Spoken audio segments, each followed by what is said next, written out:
Es importante destacar que toda actividad física, actividad deportiva, atlética, sufre una serie de modificaciones que pasan normalmente desde lo ritual por lo lúdico y finalizan en muchas ocasiones dentro del ambiente del negocio. Esta línea del tiempo también se presentó dentro del juego de pelota prehispánico. Ya hemos platicado en el episodio anterior cómo el juego era ritual, cómo las personas encontraban en él la forma de comunicarse directamente con los dioses, todo el ritual que existía detrás de esta actividad.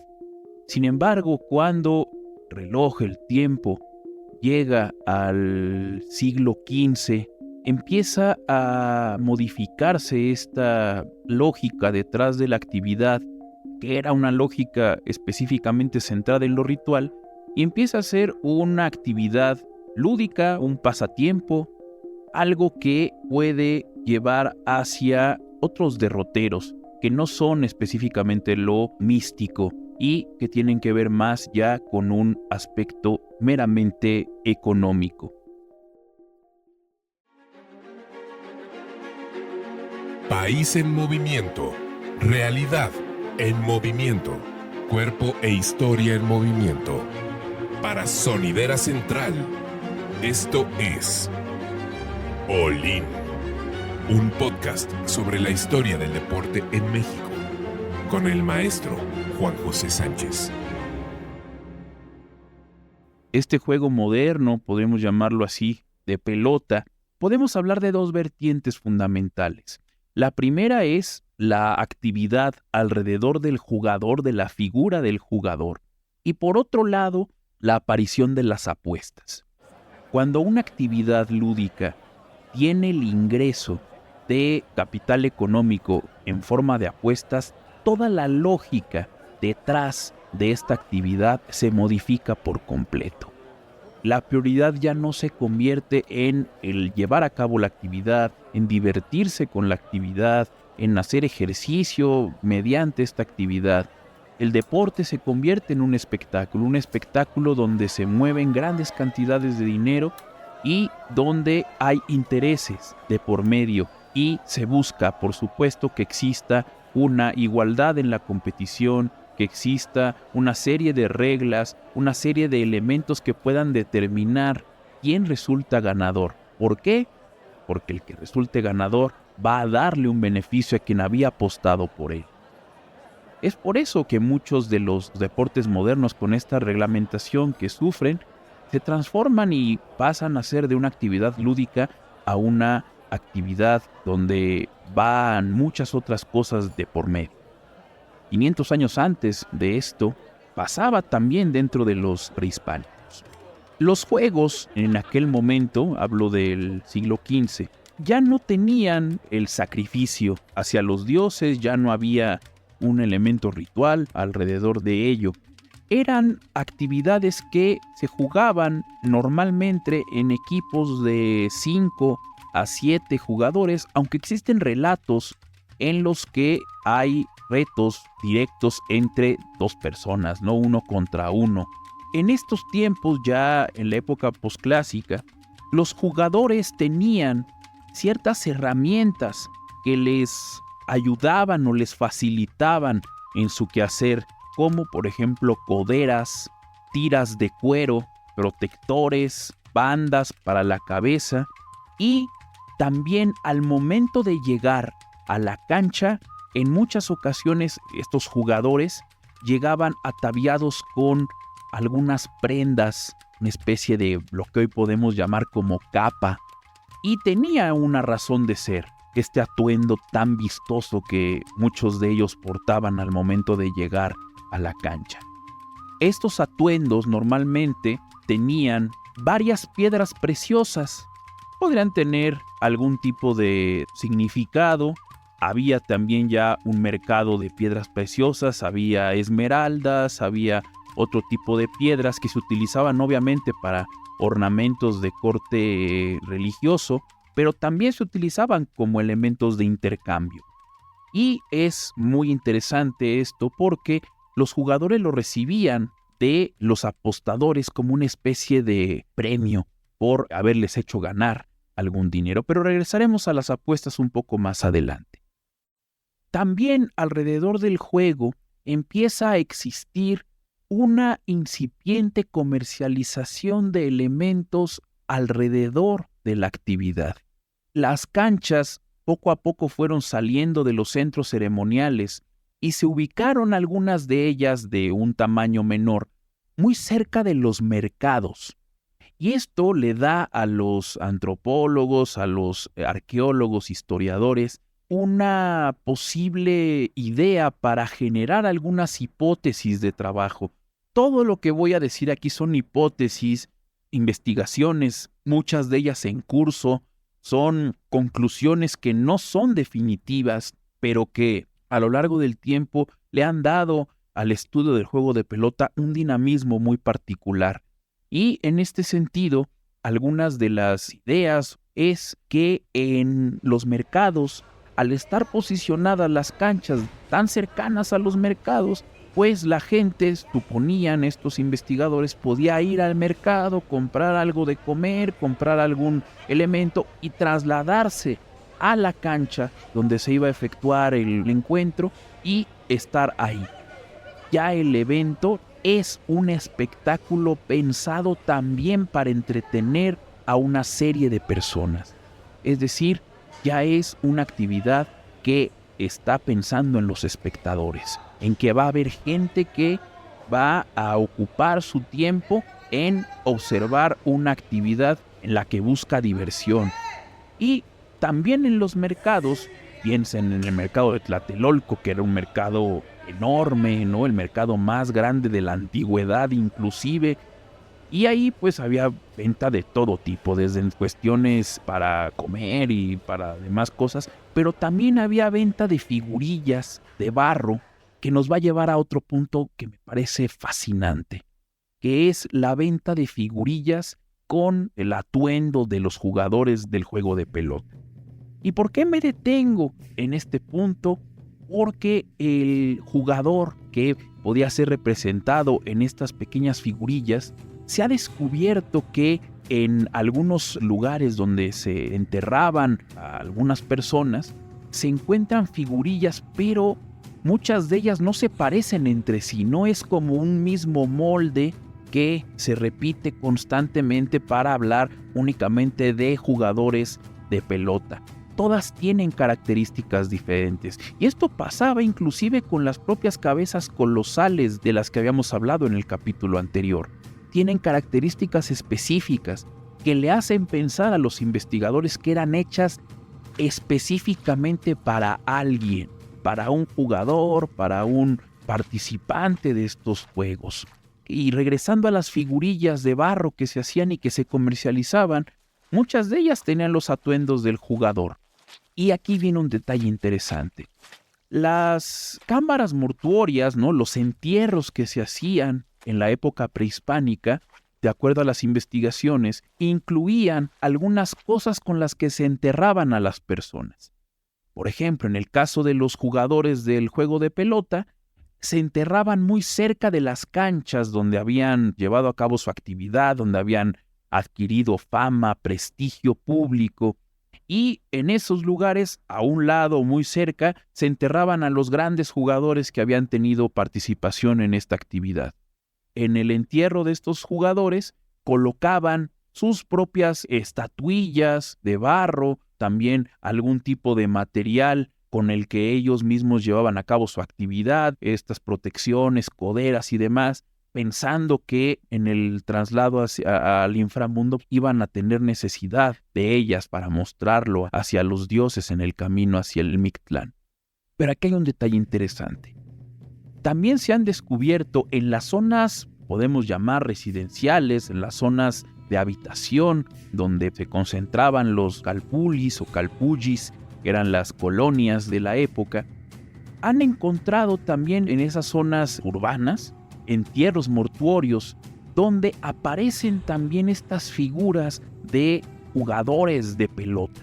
Y alrededor de estos jugadores, de estas figuras de jugador, aparecen algunos huesos de tamaño pequeño que le hace suponer a estos investigadores que a los niños los enterraban con algún juguete que ellos consideraran valioso.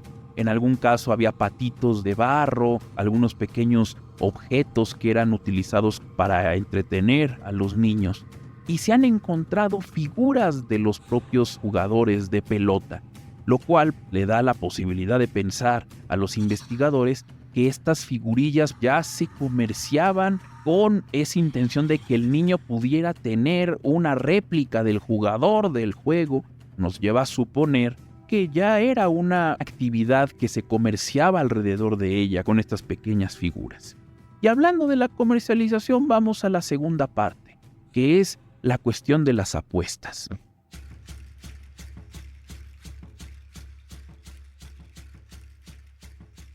Dice Fray Diego Durán, uno de los frailes que rescataron la historia de los pueblos prehispánicos, que en las actividades del juego de pelota se apostaba y se apostaba de forma importante. Dice Diego Durán, cito: lo que se jugaban entre estos naturales eran joyas, esclavos, mantas galanas, aderezos de guerra y aderezos de mujeres. Y había casos en los que jugaban hasta a las propias mujeres.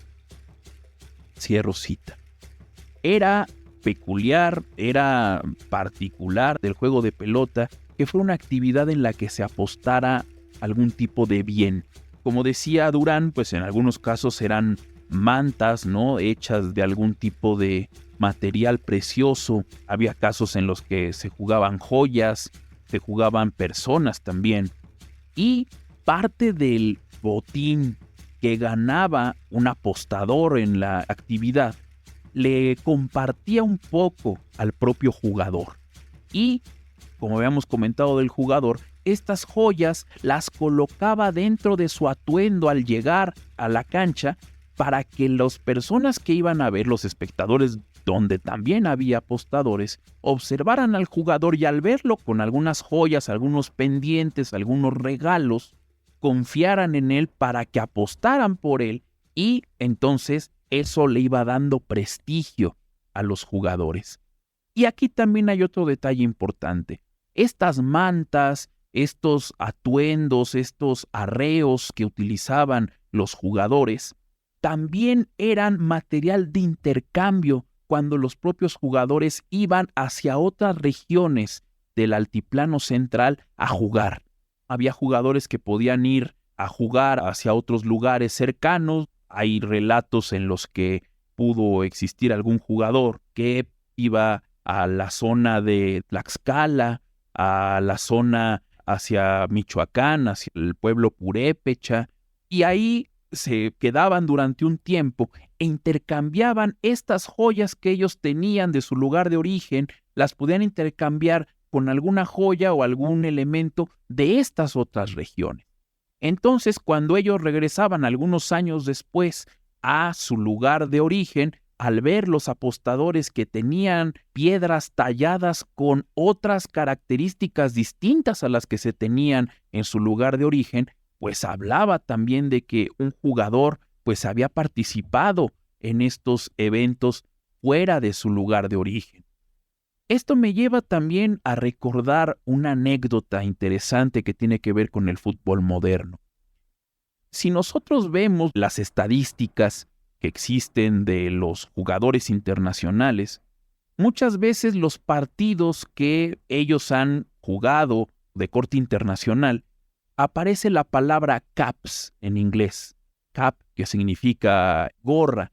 Y es interesante porque la palabra cap se da gracias a los ingleses, ya que ellos tienen como costumbre que cuando llaman a un jugador para que participe en la selección inglesa, les dan a los jugadores una gorra que viene con el bordado del partido, la fecha del partido y el rival en turno, y los jugadores, los primeros años 20, tenían estas gorras y podemos decir que coleccionaban estas gorras de acuerdo a los partidos internacionales que tenían. y se quedó esta costumbre de darle al jugador inglés una gorra cada vez que era llamado a representar a su selección.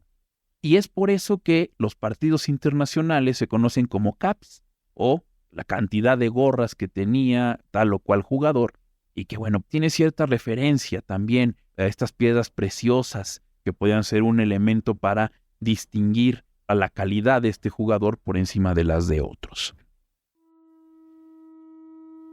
En las apuestas hubo una apuesta que llamó la atención del pueblo mexica, que fue la que se efectuó entre el señor de México Tenochtitlan, que era Axayácatl. De hecho, el palacio de gobierno de los mexicas era el palacio de Axayácatl.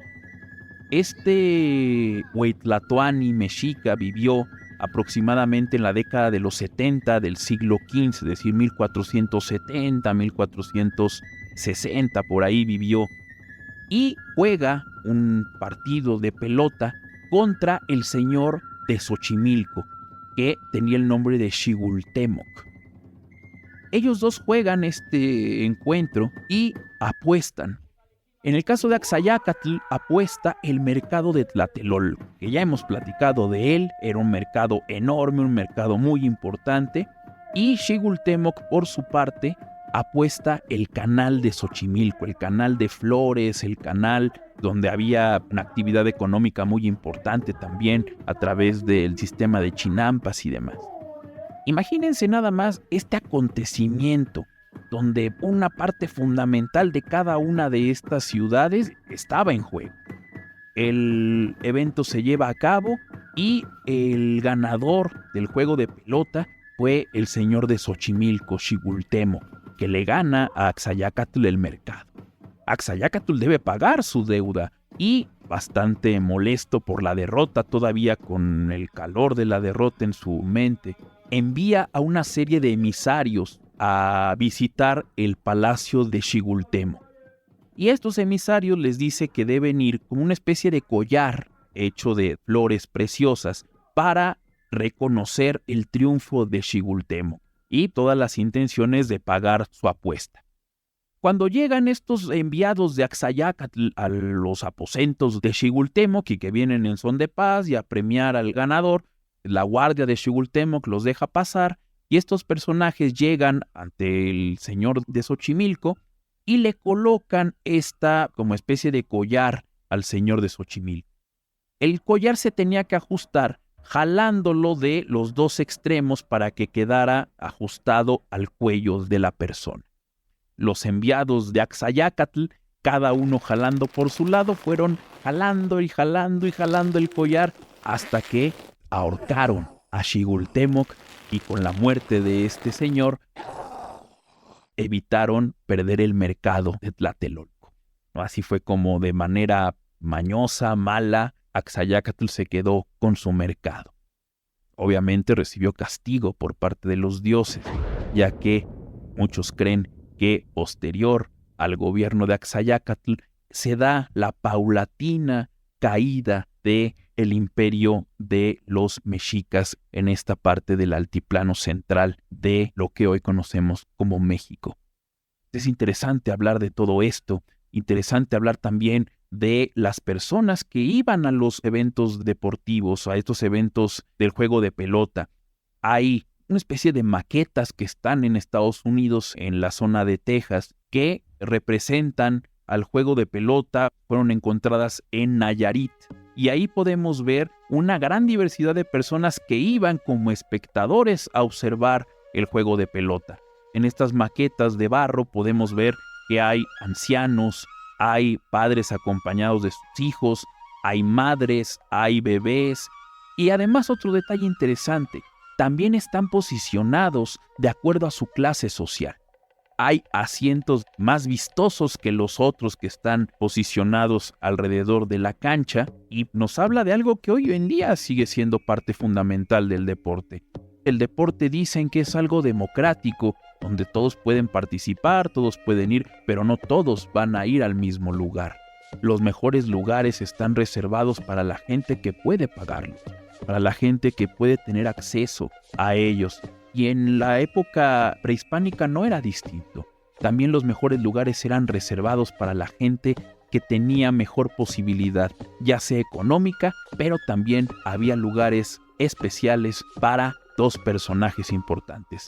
El anciano, que era venerado por todas las personas de un pueblo, se le daba un lugar especial, un lugar donde pudiera estar cómodo y donde pudiera observar las acciones de manera mucho más precisa.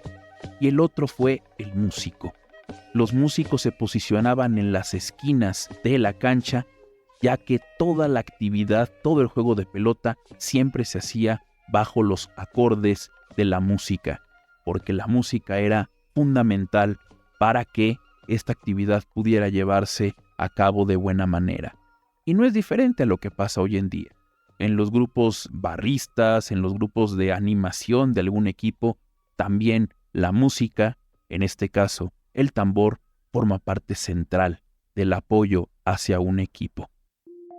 Y con esto damos por terminada esta primera fase del deporte en México, que fue el juego prehispánico, el juego antes de la llegada de los españoles.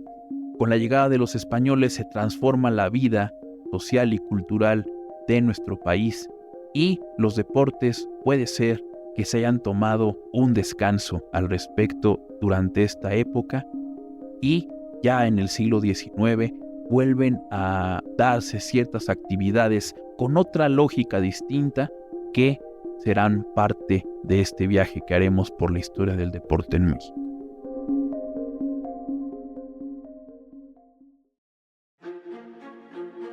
Tú puedes ayudarnos a producir los contenidos que nos merecemos todes. Te esperamos en www.patreon.com/todo menos miedo. Y puedes donar parte de tus impuestos para apoyar proyectos culturales y sociales como este. Solo escríbenos a altavoz.ac@gmail.com. Olin es un podcast creado y producido por Sonidera Central y Altavoz Social y Cultural AC. Guión y locución: Maestro Juan José Sánchez Bracamontes. Edición y diseño sonoro: Sebastián Morales, Jorge Mendoza, Leonardo Corripio y Adrián Gualito. Producción: Sebastián Morales, Gabriel Astorga y Benjamín E. Morales. Productores asociados Junior: Natia Mezcua, Alberto López, Lau Baneco, Diego Echeverría, Iván Said Martínez, Citlali, Judith, Juana, Mariana Gómez, Vuelo de Grulla, Sebastián Morales, Margarita Moreno, Dava para Más, Marcovian, Elena CDMX, Andrés Ruoj, Media Luna, Mari Carmen Jiménez, Gabriela Astorga, Jonathan Santos, Juanga, Evaristo Bedriñana, Claudia Oliva Gama, Carlos Oropa Álvarez, Alberto Ávila Castro, Juan José Sánchez, Cecilia Pérez y Manuel Gil Antón.